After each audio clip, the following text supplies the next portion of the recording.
और फोकस करेंगे कच्चे तेल पर, जहां पर एक शानदार रिकवरी देखने को मिली है। अंतर्राष्ट्रीय बाजारों में अब 80 की तरफ कच्चा तेल आ चुका है और काफी नजदीक कर रहा है उन भाव से ट्रेड। तो ये तेजी कितनी और एक्सटेंड होगी, इस पर करेंगे बातचीत।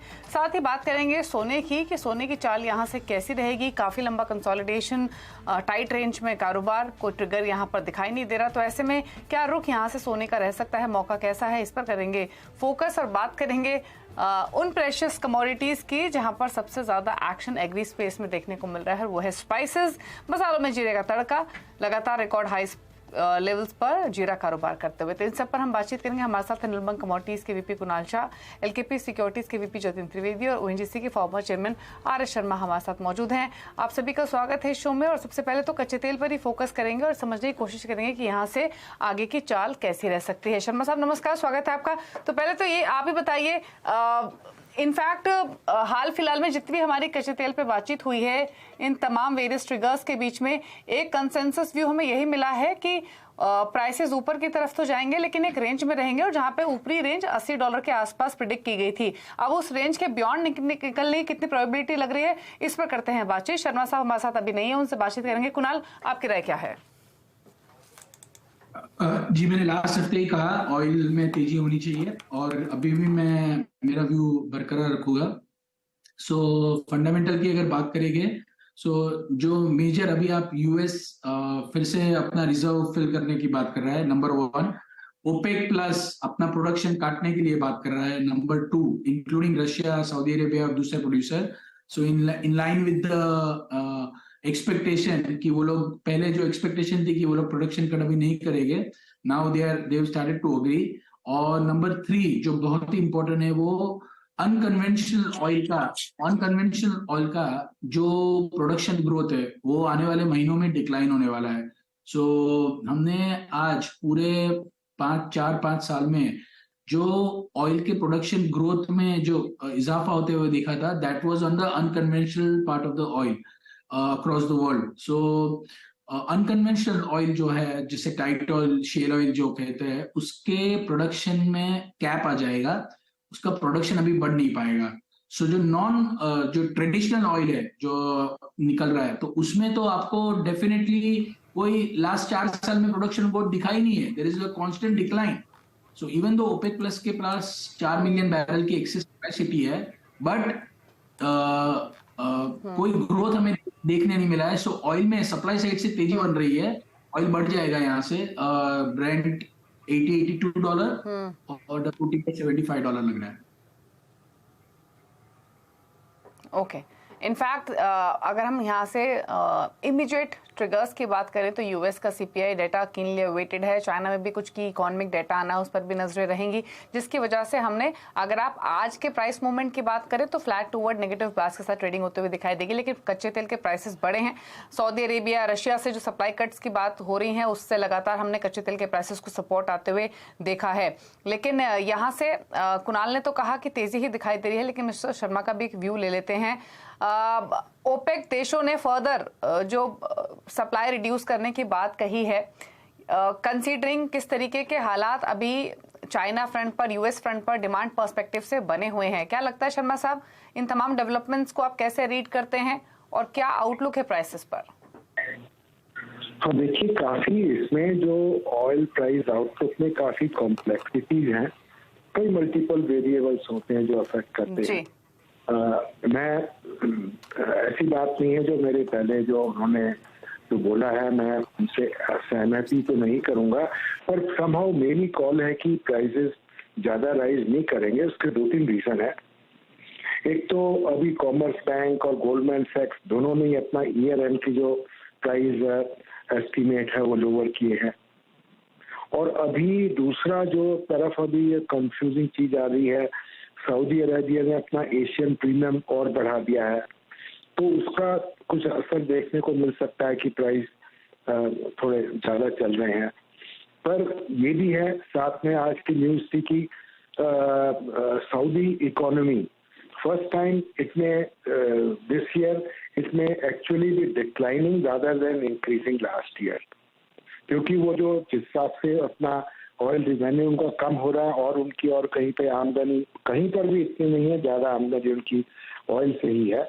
तो उसका भी उनके इकोनॉमी पे नेगेटिव इम्पैक्ट आएगा। जो अभी कोशिश ओपेक की, सऊदी की चल रही है कि $75 से ऊपर ही बना के रखना है और उसके लिए कोई ना कोई वो स्टेप्स अनाउंस करते रहते हैं, तो मुझे लगता है कि ये ज्यादा सस्टेनेबल नहीं होगा। अभी कुछ और भी न्यूज आ रही थी कि वेनेजुएला अपना जो डेट है यूएस को वो ऑयल के थ्रू सेल करेगा, तो उससे भी जो है थोड़ा इन्वेंट्री लेवल बढ़ेंगे। तो मेरी अपनी जो कॉल है कि अभी का जो दाम है जो थोड़ा इंक्रीज होने को मिला है, ये सस्टेन नहीं हो पाएगा। मुझे नहीं लगता है कि $80 को क्रॉस करेगा। ओके, तो फिर अब आप फिर नियर टर्म में रेंज आप क्या देखते हैं? ऊपर की तरफ $80, नीचे की तरफ $75 नियर टर्म में। तो अभी नियर टर्म में अच्छा, इतनी टाइट रेंज रहेगी 75 से $80? हाँ, अभी नियर टर्म में तो ऐसा रहेगा। लॉन्ग टर्म देखिए, मैं इसलिए नहीं बोल पाऊंगा कि लॉन्ग टर्म के इतने सारे वेरिएबल्स होते हैं और इतनी डायनामिक सिचुएशन है, क्या कौन सा फैक्टर कहाँ इफेक्ट करता है, तो वो अभी बोल पाना किसी भी एक्सपर्ट के लिए संभव नहीं है। मैं तो बहुत बड़ा एक्सपर्ट नहीं हूँ, पर अभी नियर टर्म में तो मेरा यही है कि करंट लेवल है, ये इसके नीचे ही जाएगा, ऊपर नहीं जाएगा। इनफैक्ट जतिन, शर्मा साहब ने तो काफी क्लियरली कहा, और लॉन्ग टर्म में तो डेफिनेटली लेवल्स को प्रिडिक्ट करना थोड़ा सा डिफिकल्ट है, कंसीडरिंग नॉन ओपेक देशों की तरफ से सप्लाई काफी है ग्लोबल डिमांड को मीट करने के लिए। ऐसे रिपोर्ट है जेपी मॉर्गन की, इनफैक्ट एक काफी इंटरेस्टिंग रिपोर्ट आई जिसमें उन्होंने ये बात कही है। दूसरी तरफ उनका मानना यह भी कि सेकेंड हाफ में ओपेक को और प्रोडक्शन कट करना पड़ेगा। इट कुड बी 7 lakhs पर बैरल के आसपास। आप कैसे देखते हैं नियर टर्म और स्लाइटली ब्रॉडर पर्सपेक्टिव कच्चे तेल को लेकर?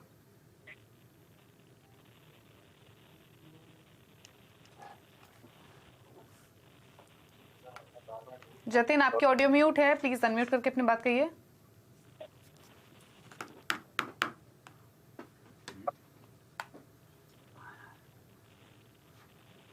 हाँ दीपाली,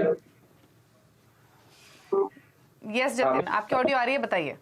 तो मैं ये कह रहा था कि क्रूड ऑयल का जिस तरह से हफ्ते 10 दिन का ट्रेंड देख लें तो अच्छी खासी बढ़त के साथ ट्रेड करते हुए देखने को मिल रहा है। और साथ ही साथ पिछले 2 महीने से मैं यही बात दोहरा रहा था कि 5500 से लेकर 5400 एक स्ट्रॉन्ग सपोर्टिव जोन यहाँ पे हमने देखने मिलेगा, और 6100, 6150 एक मीडियम टर्म रेजिस्टेंस है। एक बार प्राइसेस इसके ऊपर ट्रेड करना शुरू करेंगे तो एक नॉन स्टॉप रैली टुवर्ड्स 6350, 6400 तक के लेवल्स जो है एमसीएक्स पर हमको देखने मिलेंगे, क्योंकि WTI क्रूड जो है वो कहीं ना कहीं 71, 72 के पास अभी एक स्ट्रॉन्ग सपोर्टिव ले रहा है, और 75 से 77 नेक्स्ट जो है उसके टारगेट्स रहेंगे आगे चलते हुए, और ब्रेंड भी 82 से लेके 81 के आसपास के लेवल्स आपको दिखाना चाहिए। और जिस तरह से ओपेक प्लस की तरफ से जो कट्स हैं वो ऑब्वियसली क्रूड को एक फंडामेंटली स्ट्रॉन्ग सपोर्टिव देते ही रहेंगे। जब भी डिप मिलेगी मार्केट में पार्टिसिपेशन जो है वो तुरंत बाइंग का आपको देखने मिलेगा, और साथ ही साथ में यूएस की इन्वेंट्रीज जो है वो भी सपोर्ट कर रही है क्रूड को अभी। तो मेरे हिसाब से बाइंग और डिप्स की रणनीति बहुत ही ज्यादा फेवरेबल है क्रूड में। अन्य कमोडिटीज के कंपैरिजन में अगर देखने जाएंगे तो क्रूड का मार्केट अभी फिलहाल एक स्ट्रॉन्ग पॉजिटिव टेरिटरी में आपको देखते हुए मिलना चाहिए, इरिस्पेक्टिव जो भी डेटा आते हैं आगे चलते हुए। लेकिन अंडरलाइन जो मेन फंडामेंटल उसके लिए जो सपोर्टिव है वो है ओपेक प्लस की तरफ से जो कट्स है वो और एग्रेसिवली हो सकते हैं। तो यहाँ पर लेवल स्पेसिफिकली मैं बता दूं, 5900 के नीचे जब तक ट्रेड नहीं करता है तब तक शॉर्ट टर्म में मेरे लिए ये पॉजिटिव है। हायर साइड में 6150 के आसपास के टारगेट्स रखें, 6000 के आसपास मिलते हैं तो बहुत ही बढ़िया लेवल हो जाएगा एंट्री करने के लिए। जी दीपाली। ओके कुणाल, एक बार लेवल्स रिपीट कर दीजिए। हम नियर टर्म पे फोकस करते हैं, लॉन्गर टर्म में तो काफी सारे इवेंट्स अनफोल्ड होते रहते हैं, लेकिन नियर टर्म में एमसीएक्स और ब्रेंट दोनों के लेवल्स रेंज आपके हिसाब से क्या रहेगी प्रिसाइसली? आई थिंक 5800 नहीं तोड़ना चाहिए एमसीएक्स पे, और 6200 तक जाना चाहिए, दैट इज वेरी लाइकली। और WTI की बात करेंगे तो WTI सॉरी ब्रेंट की बात करेंगे तो ब्रेंट अराउंड $80-81 टेस्ट कर सकता है। सो मैं नियर टर्म में बुलिश हूँ ऑयल पे, और even though whatever is going on in the world, oil is not going to go down immediately. हाँ, नीचे जाने की बात तो शर्मा जी ने भी नहीं कही, वो भी हद से $75 की बात कर रहे हैं, तो ये इंटरेस्टिंग है। हालांकि 75 से $80 वो देख रहे हैं इसी रेंज के आसपास। अच्छा चलिए, शुक्रिया शर्मा जी आपका कच्चे तेल पर अपनी राय देने के लिए। कुणाल जतीन तो बने हुए हैं ही, लेकिन एनर्जी पैक में क्योंकि एक्शन है इसलिए बात कर लेते हैं नेचुरल गैस की भी। यहाँ पर 3% ऊपर प्राइसेस, लेकिन अगेन जो हमने लोअर लेवल से एक रिबाउंड आते हुए देखा है, अब इन्हीं लेवल्स के आसपास नेचुरल गैस कारोबार कर रहा है। क्या व्यू है आपका जतीन नेचुरल गैस पर इन लेवल से?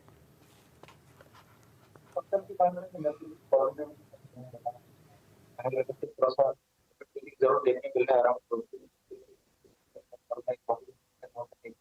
लेकिन क्योंकि शॉर्ट टर्म के हिसाब से देखने जाएंगे तो 215 से 210 एक अच्छा खासा फॉर्मेशन रहा है नेचुरल गैस की प्राइसेस। तो यहाँ से ज्यादा डिप मैं एक्सपेक्ट नहीं कर रहा हूँ। इनफैक्ट 215 के नीचे जाना भी थोड़ा सा डिफिकल्ट होगा। तो करंट मार्केट प्राइस ही बाइंग की अपॉर्चुनिटी रहेगी मेरे हिसाब से। हायर साइड पर 225 से लेकर 230 के टारगेट रखें। जुलाई महीने का जो ये कॉन्ट्रैक्ट है उसके ऊपर बेसिस पर ये लेवल्स हैं और शॉर्ट टर्म के लिए आउटलुक जो है पॉजिटिव बना हुआ नेचुरल गैस।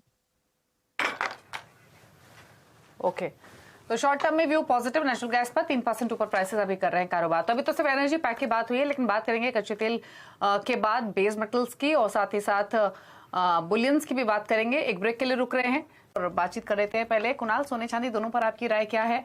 सोना तो अटका हुआ है 58,000 के आसपास ही, लेकिन चांदी ने फिर भी स्ट्रेंथ दिखाई है। क्या व्यू दोनों पर, इन लेवल से क्या करें? बुलिश, दोनों में बुलिश है व्यू। ये जो यूएस रेट हाइक करने वाला है या ये सब चीज, मैं बहुत सारे आर्टिकल्स पढ़ रहा हूँ, सब एक्सपर्ट को सुनता हूँ। आज 2 महीने से एक ही बात हो रही है, यूएस में रेट हाइक होने वाला है। रेट हाइक होने वाला है वो तो सबको मालूम है, इसमें कोई नई बात नहीं है। यूएस में, यूरोप में, बैंक ऑफ इंग्लैंड सब rate, but nobody is talking about what are the main fundamentals behind the drivers. जब rate hike already 5.25% rate hike हो गए यूएस में, यूरोप में, सब जगह पे रेट बढ़ रहे हैं, फिर भी गोल्ड के प्राइसेस नीचे नहीं आ रहे। Why?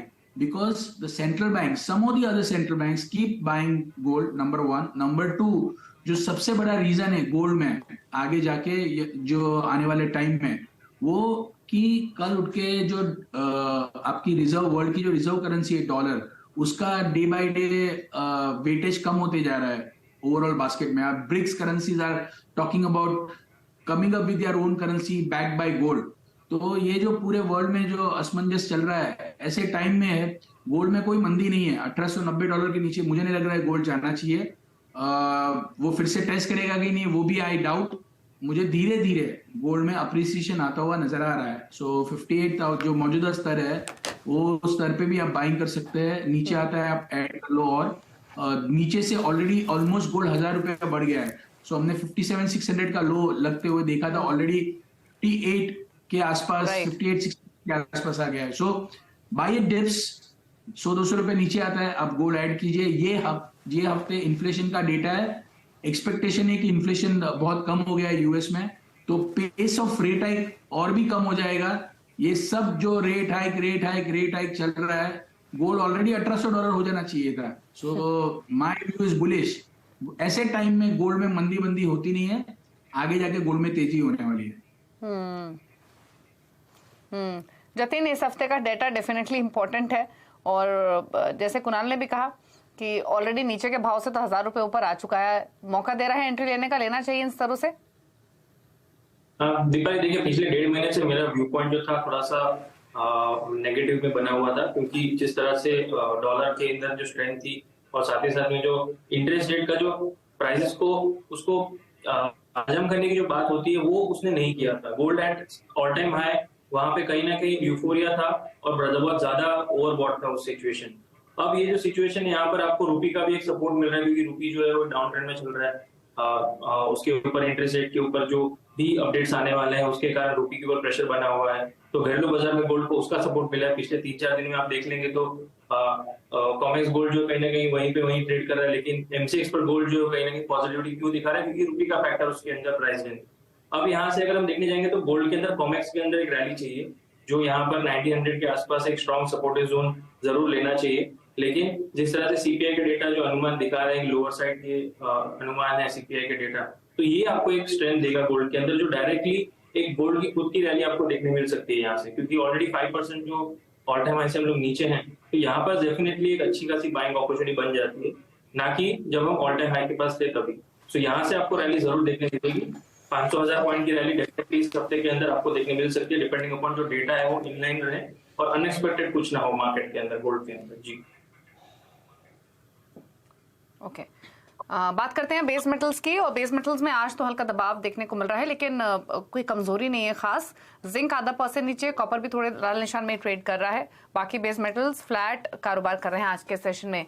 Kunal, overall base metal pack पर रहा है और कोई ट्रेड लेना हो तो क्या सजेशन?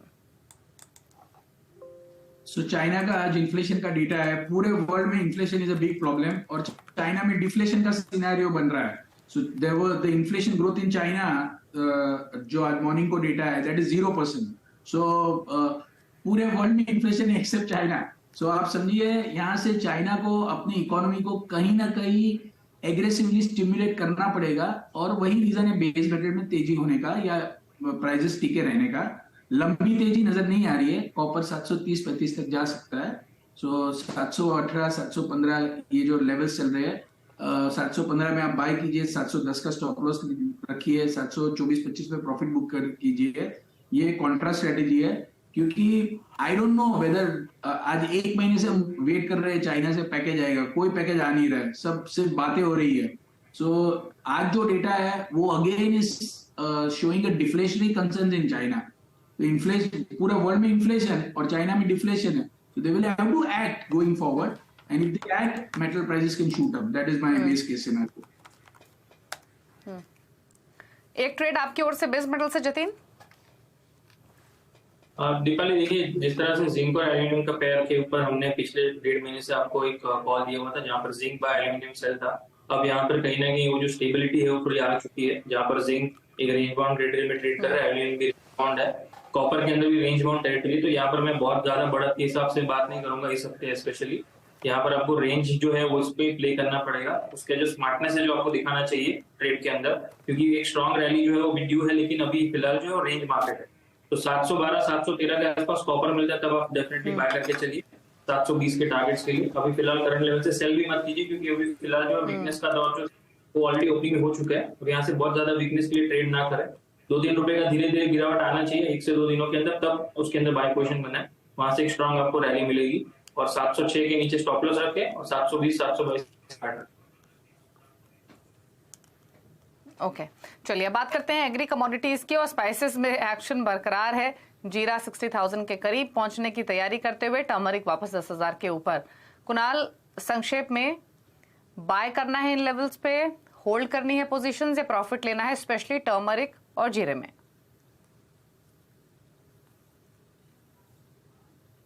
टर्मरिक में तो कोई प्रॉफिट नहीं है। टर्मरिक तो यहाँ से और तेज लग रहा है। Turmeric is not something where you start thinking about. It's a long way to go. After 10 years, we've seen this kind of movement in turmeric, and this is going to continue. So I'm again reiterating, turmeric is the new jeera for this year. So जो जीरे में हमने movement देखी है पिछले साल, ऐसी movement हमको टर्मरिक में दिखने मिलने वाली है। 125, 30, 12,500, 13,000 रुपए के भाव मुझे नजर आ रहे हैं। So whoever is buying it, 9,000 मेरे हिसाब से होल्ड करना चाहिए। 9,000, 8,800 के नीचे नहीं जाएगा, और धीरे धीरे ये 12,500, 13,000 के प्राइस आने वाले हैं। It is going to be volatile, but buy dip strategy रखिए। और प्रॉफिट बुक करने का टाइम नजर नहीं आ रहा है। You have to ride the profit, that is the fundamentals. Okay 9,000 से नीचे जाते हुए प्राइसेस टर्मरिक के दिखाई नहीं दे रहे हैं। 13,000 तक जा सकता है, वॉलेटिलिटी रह सकती है। क्विकली एक कमेंट आपका ग्वार पैक पर भी कुणाल, आज तो थोड़ी स्ट्रेंथ दिख रही है 2% तक की, क्या करें? So looking at the weather scenario और लोअर स्टॉक और ये सब देख के ग्वार सीड, ग्वार गम में आने वाले 1-2 महीने में अपसाइड नजर आ रही है, पर डिमांड साइड्स मुझे आगे ग्रेट नजर नहीं आ रही है from US, because some of the major oil fields are showing signs of exhaustion. So अभी फिलहाल तेजी है, अभी फिलहाल आप तेजी कर सकते हैं। ये प्राइसेस बढ़ने वाले हैं, बट बहुत बड़ी तेजी नजर नहीं आ रही है।